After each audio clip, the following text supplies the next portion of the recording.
probably heading in, if you know, again, a year ago, maybe it didn't come as a surprise to you if the goal was to win the group. But if you're going to live in the present, I think there was some hesitation given all the injuries to this team. And one in particular, of course, is the captain, who we have yet to see. Here's what Jesse Marsh had to say about Alphonso Davies. He's trained with the team all week. He will not start, but he will be available to play.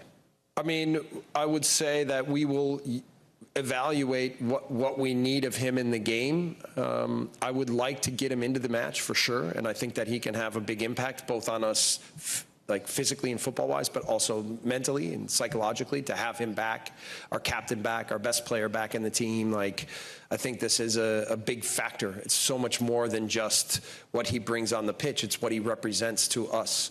So the good news is he's looking great. He's in training, he looks great, he looks fit, he looks ready to go, he's excited. So, yeah, let's see how things go, but yeah, I expect him to play.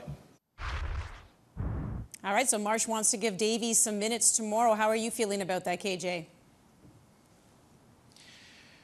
Here's the latest on Alphonso Davies that I don't think has been talked about enough. We spend a lot of time talking about what Alphonso Davies can do for Canada, and I think now we have to talk about what Canada can do for Alphonso Davies. He's the captain, and he's trained all week. We hear from Jesse Marsh that he expects him to play and that he will not start the game.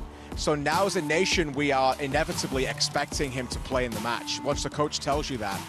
And we have to go into the mind of a 25-year-old national team captain who's playing in a home World Cup and has had to sit through 2 remarkable games in the history of this program, and now gets to sit on the bench again tomorrow as he tries to get through and nurse what's coming back from a very difficult hamstring injury.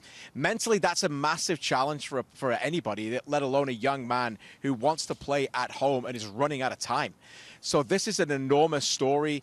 We need to get to a point in this country where we're talking about a last 32 game, either on Sunday in Los Angeles or here, hopefully next week in Vancouver, where the conversation shifts not from, are we waiting to see Alphonso Davies play, but can Alphonso Davies start that match?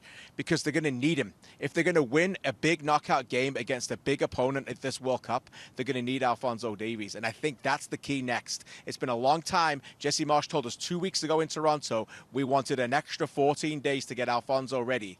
Well, guess what? The 14th day is here, and hopefully he's ready. What do you do with him? I wonder if Jesse wants to play him tomorrow, perhaps to answer the question that KJ asked, but also to get rid of that conversation, to get him on the field so it's not a topic heading into a knockout round of this competition. My biggest question is, where do you play him? And how do you play Alphonso Davies? Are you telling me right now that you're going to take off Richie Laryea, who has been one of Canada's top 2 players for me through the 2 games played, and a player that's been one of the best left backs at this World Cup? I have a hard time thinking that for the question marks that remain around Alphonso Davies. We're fortunate enough to broadcast the Bundesliga here on One Soccer. Each and every Bayern Munich game over the course of the season, we had a front row seat. We watched every minute. And every time that Alphonso Davies came back from injury, it took him 2 or 3 games to get going. His touch was loose. It looked like he was tentative in just making sure that he was extending his stride, using his legs, using his pace, which is a massive advantage that he has. So it's no time for what-ifs anymore. It's about what you know. And what I know right now is Richie Laryea has earned that role, and for me, it'd be very difficult to take him out, even if it's within a game. Why would you want to take out your left back who's playing so well? And he's the only starter for Canada right now. We have to keep in mind that doesn't have a yellow card as well. Like, he can go in and do a full shift on a full 90 and feel no ways about it. You don't have to worry if he's going to get a yellow and miss the round of 32 game. But I've been saying this for a while, and KJ, we had some arguments about it as well, about where to play Alphonso Davies. It is the perfect situation. You maybe start at Ali Ahmed, 60, 65 minutes he goes and plays. Then you see the tracksuit come off.